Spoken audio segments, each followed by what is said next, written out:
Hola amigas y amigos de Forum. Revolver el pasado es una tarea obligada para entender el presente, para reconciliarnos con nosotros mismos. Vamos a ver precisamente unas imágenes que la historia nos ha dejado para la posteridad.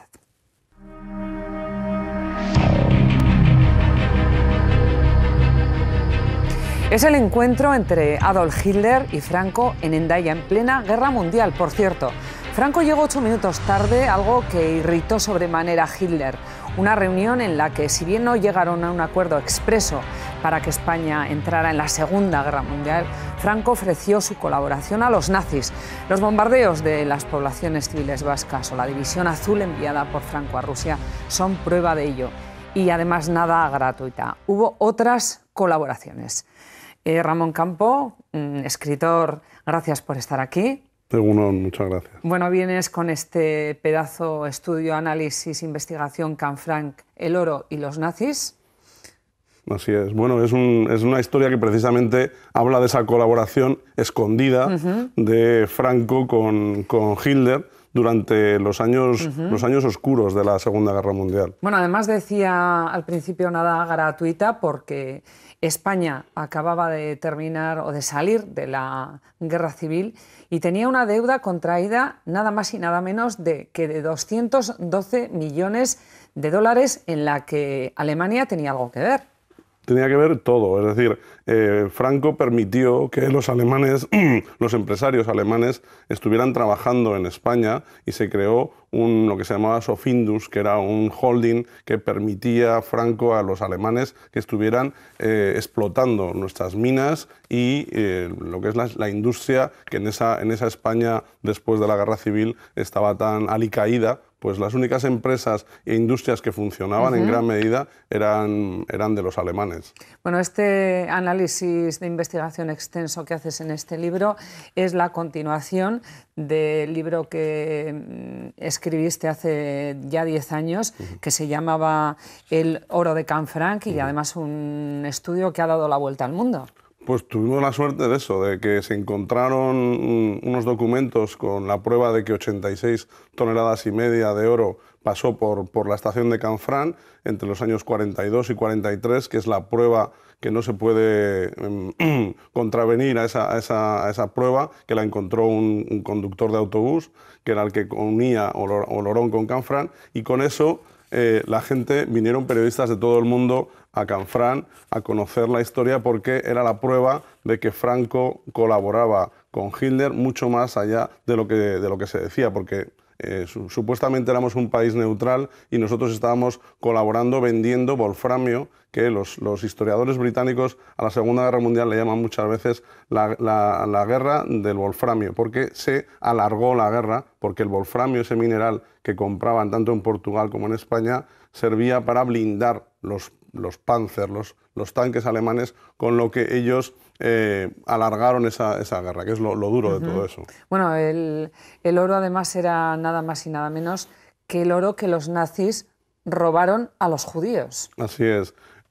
Alemania, cada vez que ocupaba un país, entraba en los bancos nacionales de cada país y los robaba y los enviaba. Era la forma de pago. Pero además, todos los campos de concentración en la que los judíos llenaban, los 6 millones de judíos estaban en esos campos de concentración, les quitaban las muelas de oro y eso se bañaba en oro, y eso llegaron a pasar hasta dentaduras por Canfranc que enviaban los alemanes aquí. Es lo duro de haber visto eso. Impresionante. Eran bienes además incautados no solamente a los judíos, también a otras víctimas del nazismo. Por supuesto. Y yo que soy aragonés, en Aragón conocemos bien todos los que vivieron en Mauthausen, y la gente, más de 10.000 españoles estuvieron en esos campos de concentración y fueron víctimas del nazismo y el genocidio. Digamos que Canfranc es una mezcla entre el paso de ese oro, que era el intercambio por el wolframio, con que en Canfranc, entre los primeros años, también empezaba a salir lo que se llamaba el tren de la libertad, porque todo aquel que llegaba a Canfranc y podía coger el tren, escapaba. Hablaremos de todo esto. Lo cierto es que el tren al que Franco le daba autorización para que atravesara la frontera y atravesara toda la geografía española, llegaba hasta Portugal, llegaba hasta Lisboa y algunas de esas toneladas incluso de oro parece que se quedaron en territorio español. Cuando llegaban los trenes franceses procedentes casi todos de Suiza, que era la lavadora de este negocio entre Alemania, Alemania, Portugal y España, hay un documento que se aporta en el libro que es, el oro llegaba hasta Canfranc y allí lo cambiaban de los trenes a camiones suizos, camioneros suizos que estaban instalados en los hoteles de Canfranc, y ellos los llevaban bien fuera al Banco de España, a Madrid, o al Banco de Portugal, a Lisboa. Pero también algunos de esos viajes llegaban a Pasajes, porque en Pasajes se cargaba ese oro para enviarlo. Los alemanes lo llevaban a Latinoamérica, que era al final con lo que ellos iban a vivir después de la Segunda Guerra Mundial. O sea, que lo tenían perfectamente planificado. Así es. La prueba es de los 86 toneladas en esos 2 años, entre el 42 y 43, pero hay testimonios que aparecen en el libro que ya se cargaban en el año 40, incluso se llegó cargando el oro hasta el 45. Luego, digamos que es la punta del iceberg de lo que estuvo pasando por allí. Lo duro de todo eso es que, bueno, lo bueno a lo mejor, que la gente de Canfranc se daba cuenta de eso, porque muchos de ellos eran los que cargaban ese oro, o incluso los veían, a los que vivían en la Casa Marraco, que era una de las fondas que vivían los camioneros suizos, pero además de eso, ellos colaboraban con los espías y con la resistencia francesa, y era esa mezcla tan sugerente en el libro que Canfranc en gran medida es la Casablanca que nosotros hemos visto en el cine, ¿no? Bueno, en cualquier caso, Canfranc era lugar de paso y es cierto, como decías, que Suiza era donde se hacía toda la planificación, sí. Pero todo este hallazgo nace a raíz de una noticia que sale en un periódico de Ginebra. Sí, eso es. Le Temps es un periodista suizo que va a Canfranc, conoce a Jonathan Díaz, que es el conductor del autobús, que había ido a muchos sitios a contar la historia y no lo creían. Sí, porque esto era un mito, lo de que el oro pasaba por Canfranc, sí. Muchos años pertenecía más a la mitología que a la realidad, ¿no? Y de repente aparece un señor, ahora cuéntanos quién es Jonathan. La leyenda es que Jonathan es digamos, cuando se cerró la estación de Canfranc en 1970, la Renfe francesa, la SNCF, tiene que comunicar Canfranc con Oloron a través de un autobús. Y ese conductor del autobús, que es la paradoja de toda esta historia, el conductor de ese autobús, que es un hijo de españoles que han emigrado a Francia, Jonathan Díaz, es el que se encuentra tirado en el suelo, en las vías y en un muelle postal. Un día que estaba paseando por allí, vamos. Así es. Él es un curioso, es un hombre de frontera, como todos la gente que trabaja en la frontera. Bueno, pues era muy curioso. Es una tribu especial esta. Sí, es una tribu muy particular. Y Jonathan no deja de ser... yo creo que es un personaje a conocer. Pero él encuentra sus documentos un día y se vuelve a su casa, Oloron. Mira los papeles, ¿no? Y ve lingotes de oro. Y entonces regresa con un casco de minero para recoger todos los documentos que encontraba esa noche, con documentos que apareciera oro, lingotes de oro, lingotes de oro. Lo escondió esa noche al lado de la iglesia de Canfranc, que además Canfranc aquí en Euskadi se conoce bien lo que es Canfranc y Candanchú. Bueno, pues él escondió en un saco todos esos documentos, pasó, el policía que estaba haciendo las vigilancias en la frontera le decía, ¿qué? ¿Le ha ido bien el viaje? Sí, me ha ido muy bien. Pensaba que había ido a ver a alguna señorita y él dijo, no, que me ha ido muy bien. Y al día siguiente recogió todo ese saco con los documentos y él, en realidad, después se convirtió en un historiador en potencia, porque él limpió todos esos documentos que eran en papel cebolla, muchos rotos, destrozados. Digamos que rescató la historia del suelo, de las vías. Eso es yo creo que es romántico en todo el sentido, ¿no? Bueno, parece una película más que, vamos, la realidad supera la ficción.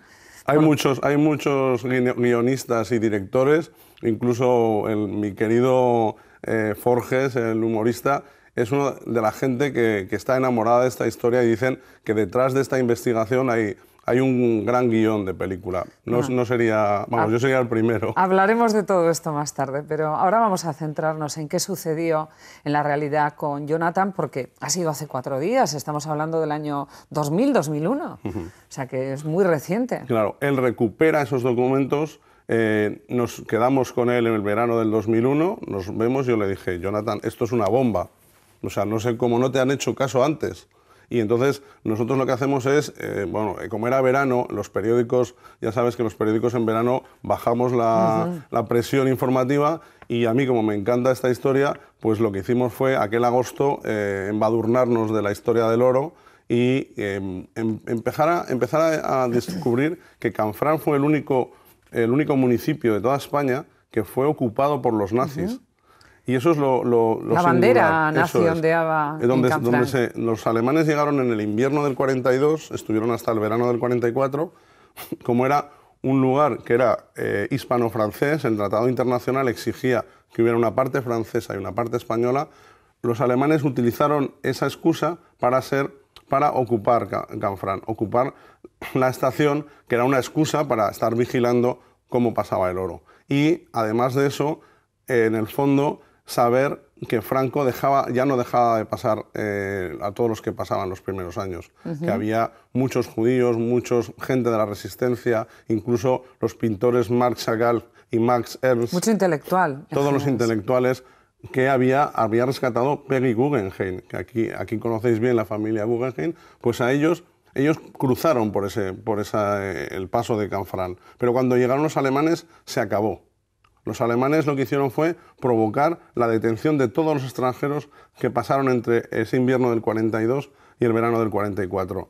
Y aportamos por primera vez en este libro el listado de los 272 extranjeros que estaban detenidos y fueron llevados todos a la Torre del Reloj, en Jaca, que era la cárcel primaria. A partir de ahí se enviaba a un campo de concentración que estaba en Miranda de Ebro. Ahí tenemos el listado en imágenes. De todas esas personas efectivamente que fueron hechas prisioneras por el régimen franquista para ofrecérselas a Hitler y llevarlas a los campos de concentración. Y hacer caso a lo que el embajador alemán en Madrid le estaba forzando a que Franco no dejara pasar tanta gente de los extranjeros que en realidad eran fugitivos de Europa. Eran los cayucos del siglo XX allí. Y eso, lo duro, era que muchas veces los carabineros españoles, que habían dejado pasar a tantos, les daba mucha tristeza ver que tenían que detener a esa gente, que en el fondo venían con sus familias y los tenían que detener. Y alguno de ellos, yo llegué a hablar con uno de ellos que se llamaba Simón Orrax, que era un ferroviario que venía en Bedús. Muchos de ellos escapaban porque los alemanes en el valle del Aspe lo que hacían era enviarlos a las empresas alemanas, maquinaria de guerra, y ellos querían escapar de eso. Pues Simón Orrax me contó que estuvo en ese campo de concentración en Miranda de Ebro y acabó repatriado en Casablanca, cuando Casablanca ya estaba, había sido, los aliados ya lo habían recuperado. Y había pasado por un sitio que estamos aquí, que fue el balneario de Sobrón, en Álava, como uno de los pasos intermedios para ser devueltos por España a Francia. Impresionantes testimonios. Vamos a volver a Jonathan, porque lo que se hace extraño, y es un poco, dentro de todo lo serio de este tema, entra un poco, no sé, la risa al pensar que cómo unos documentos tan importantes pueden estar tirados en unos baúles y que nadie les dé importancia, ¿no? No solo eso, sino que supuestamente eran copias de originales en las que deberían estar en Hacienda, esos documentos oficiales en los que no aparecieron. De hecho, en 1997, que es cuando Bill Clinton lo que hace es provocar la investigación del paso del oro por todos los países neutrales en la Segunda Guerra Mundial, todos los países, nosotros también, España también, entonces José María Aznar, el presidente, provocó una investigación que dirigió Enrique Múgica Arzog y llegó a la conclusión de que estos documentos no habían aparecido oficialmente. Cuando yo le enseñé, cuando presentamos este libro en Madrid, le invitamos a Enrique Múgica Arzog, estaba sorprendido de no tener esas pruebas. Y esas pruebas lo que probaban es que España recibió mucho más oro del que se había dicho y se había escondido. De esos 86 toneladas probadas, 12 se quedaron en España. Y los americanos y los británicos, cuando acabó la guerra, lo que hicieron fue, primero, habían prohibido el tráfico del wolframio en el 43 y Franco se había hecho loco y seguía vendiendo el wolframio. Y en el 95, cuando ya había perdido la guerra los alemanes, Franco poco menos que está casi muy triste de que le habían pillado con el wolframio y también con el oro, porque fueron a investigar en el Banco de España cuánto oro se había quedado del que habían pasado Más que los triste, nazis. preocupado, ¿no? Preocupado porque había dado la vuelta a la tortilla y a él le había salido mal.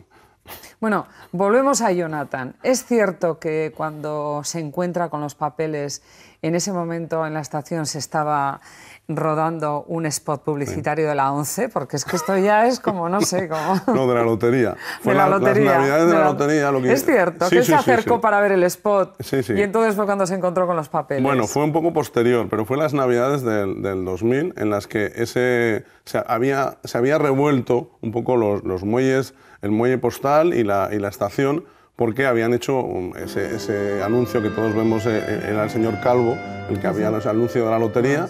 Pues entonces habían revuelto en los lugares y eran unas cestas en las que eran enormes, en las que habían esos documentos. Bueno, habéis hecho un documental además. Sí, hemos hecho un documental que se llama Canfranc Kilómetro Cero, porque yo creo que hemos hecho todos los formatos mediáticos para que se conozca esta historia.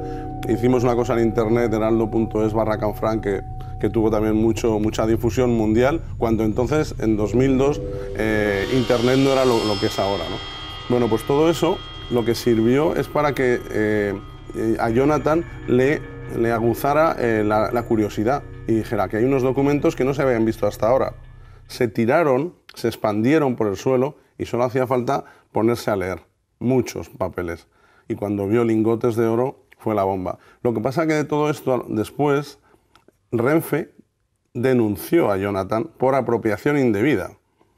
Y él dijo: ¿cómo me pueden denunciar a mí como apropiación indebida si tener este museo de documentos tirados por el suelo? Incluso llegó a pensar si él, que era el David y Goliat de esa historia, pudiera denunciar él a Renfe cómo tenían esos documentos así, ¿no? ¿Y cómo se ha resuelto el tema al final? Pues se resolvió. El juzgado de Jaca lo que le dijo a él a Jonathan le dijo: devuelva usted los documentos, pero usted no va a ser, se archivó lo que es la acusación de apropiación indebida.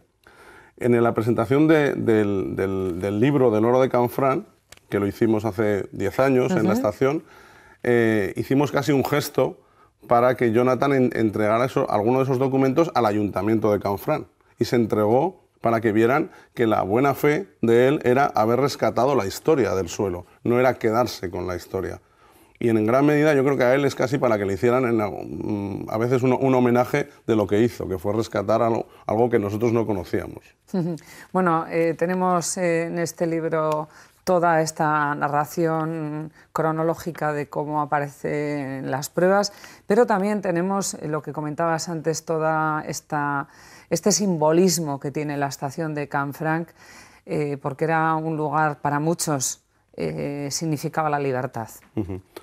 En gran medida, dos de las personas que aparecen... Para atravesar la frontera. Claro, todos los fugitivos que escapaban, está empezando a llegar, Begoña, está empezando a llegar gente, judíos con sus hijos desde Estados Unidos para visitar el lugar por donde respiraron la libertad. Es increíble. Está empezando a llegar. En Casa Marieta, que es una casa de turismo rural que está al lado de la estación, me lo contaban recientemente. Me decían, vino una señora muy curiosa por todos los lados porque pensaba que tenía que enseñarle a su hija por dónde se escapó, para enseñarle el tren, para ver por dónde había escapado, porque los alemanes estaban cerca. Claro, porque hay que decir que atravesaban la frontera por Canfranc y luego era el camino de huida hasta Lisboa para coger el barco para huir a Estados Unidos. Es que había un tren diario que iba Canfranc, Madrid, Lisboa.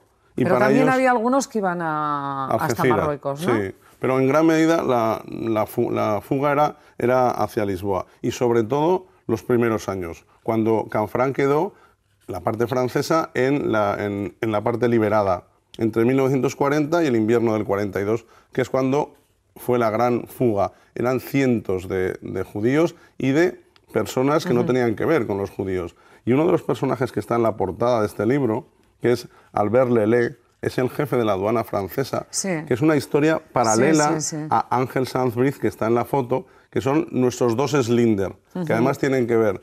Entre ellos, después tuvieron que ver incluso en Bayona, que estuvieron conviviendo, uno de cónsul y el otro de aduanero. Ahora te iba a preguntar por este personaje, porque además después de que terminara todo esto, este hombre fue destinado a Iparralde y le ofrecieron varios cargos que él dijo que no le interesaban y volvió a la actividad normal y corriente, cuando era un héroe, ¿no? Él fue un héroe anónimo, como hay en esta historia, hay muchos héroes anónimos. Pero él era de los que salvaba a todos esos judíos y a todos esos miembros de la resistencia francesa, porque él era integrante de esa resistencia francesa. Le llamaban el rey de Canfranc. Y él se escapó la víspera de que la Gestapo llegara allí a detenerlo, a él y a toda su familia. Tenía 3 hijos y él se escapó andando con un candil con su mujer y su hijo, que tenía 3. Se fue andando y lo esperaba un taxi en el pueblo de Canfranc, para que los carabineros y los alemanes, porque esto estamos hablando del septiembre del 43, no vieran que él se estaba escapando. Y se escapó en una fuga cinematográfica, en taxi hacia Zaragoza, de Zaragoza a Madrid. En Madrid la embajada británica lo camufló, lo llevó hasta Sevilla, se tiznó la cara para hacer ver que estaba trabajando en un barco y de allí acabó en Argel. A Albert Lelée le ofrecieron ser ministro en el gobierno de Charles de Gaulle y él dijo que jugarse la vida no era para chulear a la resistencia, sino porque él era bretón y los bretones son de alguna manera como los vascos y como los aragoneses, muy entregados. Y las líneas de la resistencia había miembros vascos, aragoneses y bretones en las 3 redes que yo he investigado. También hay otros testimonios en el libro, como el de Benito Muntilva, que cuenta también todos los asesinatos que se produjeron allí mismo en Canfranc de personas que no consiguieron llegar a la libertad. Había gente que digamos que la policía les evitaba que pudieran pasar, y gente que murió en la propia estación. Gente que murió porque los mataron o porque ellos murieron, porque les dijeron que no podían pasar y se suicidaban. Aportáis fotografías impresionantes, como la de una persona que había conseguido escapar de un campo de concentración y que una vez que llegó a Canfranc, a punto de conseguir la libertad, la remataron allí. Sí, eso es. Lo que había allí era, de alguna manera, el final de su vida. Gente que iba con toda su familia, con 4 personas que eran húngaros, venían desde Hungría, y al final, cuando llegaban allí, les decían: no, usted no puede pasar. Su familia sí, pero usted no. Y él al final acabó el pueblo de Canfranc pagó el entierro de esa persona. ¿Cómo habéis conseguido las actas de defunción y todo esto? Pues ha sido rascando muchos archivos, pero el archivo de Canfranc estaba casi escondido. O sea, todo lo que ocurría en esos años era casi como tapado. La gente mayor tenía pavor a contar todo esto, 60 años después. Y todos habían callado el oro, habían callado el paso de los judíos, habían callado la estancia de los alemanes allí. Todo eso estaba callado. Oye, Ramón, ¿y la aparición de los papeles sobre los lingotes de oro, el paso de los lingotes de oro, ha sido un revulsivo quizá para la gente para soltarse a hablar? Fue fundamental. Yo digo que la estación muchas veces se le compara como el Titanic, pero yo creo que es un dinosaurio que hemos ido rascando de una historia que estaba muy oculta y que esa gente mayor, en Canfranc hay un consejo de ancianos que siempre aconseja al alcalde para que todas las obras hagan o no hagan. Pues el Consejo de Ancianos yo creo que se salió del miedo.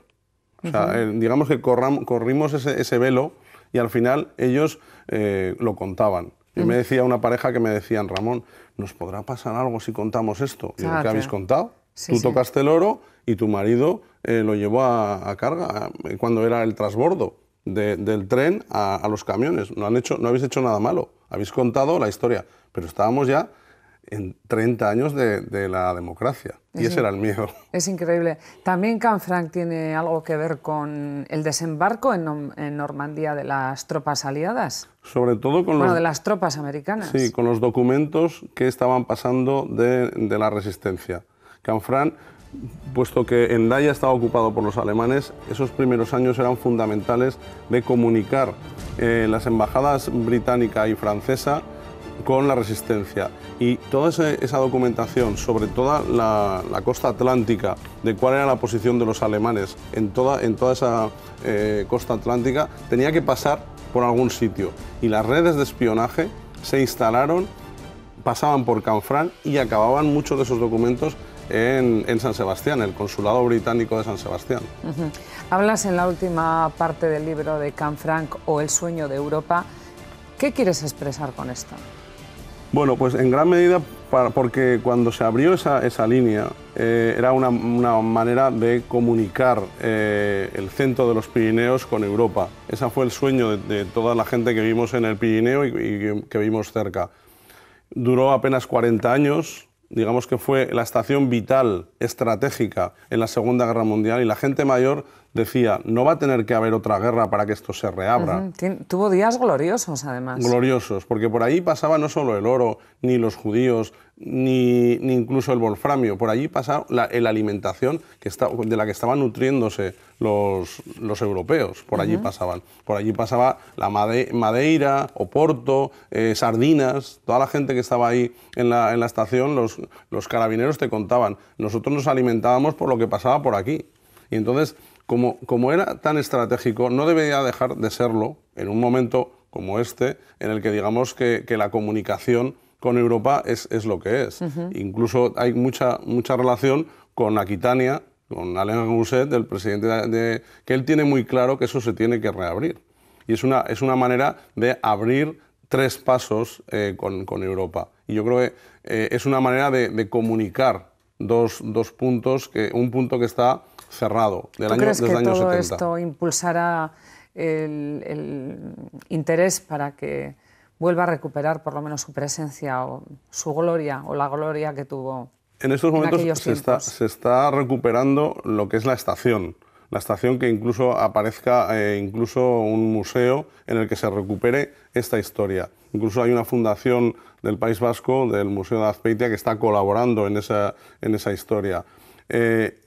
No se pierda esa historia, pero una cosa es que no se pierda la historia y eso, digamos, que sirva de espoleta para que esa comunicación, que en la parte francesa está muy cerca de llegar al túnel, sirva de acicate para que se reabra, que es todos los 18 de julio. 18 de julio, antes de ser el día de la guerra, fue el día que se inauguró la estación de Canfranc, en el año 28, y es el día de las fiestas de Canfranc. Pues todos los 18 de julio hay una manifestación por esa reapertura. Interesante. Además ha habido varias interpelaciones parlamentarias, peticiones por parte concretamente de Gaspar Llamazares, que pidió que se devolviera ese oro que se encontrara y que se entregara a sus legítimos herederos ya, ¿no? Eso es lo que yo creo que estos documentos sirven para que se volviera a rehacer ese informe oficial que hizo tanto España como Portugal, de saber que ese oro, digamos, no se lo quedaron.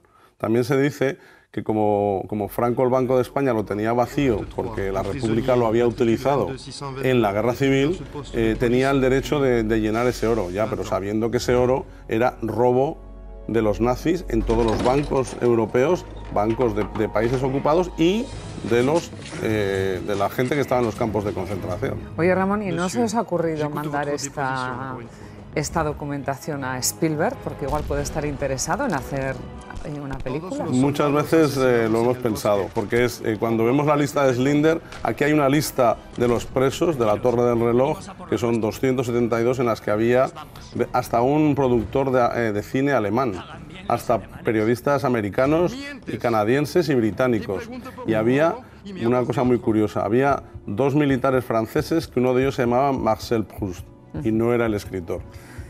Y su hermano, que también se llamaba Proust. Todos ellos es una gran historia y yo creo que toda esa gente un día los recuperaremos y a lo mejor pueden ser una película de Spielberg. No, y además que seguramente seguirán saliendo más datos al respecto. Siempre digo que es un melón que no hace más que salir tajadas de esta historia. Bueno, Ramón, pues ha sido un placer y muy emocionante, muy emotivo y descubrir todos estos datos contigo. Y para mí estar aquí, porque yo creo que es una manera, este libro también es una manera de hermanarnos los aragoneses y los vascos, que en esta historia somos los protagonistas, héroes anónimos de estas tierras. Efectivamente, pues con estos datos de Canfranc, el oro y los nazis y lo que tenga por llegar, lo que llegará sin duda, para reestructurar nuestra memoria histórica, nos vamos a ir despidiendo. Eskerrik asko, agur.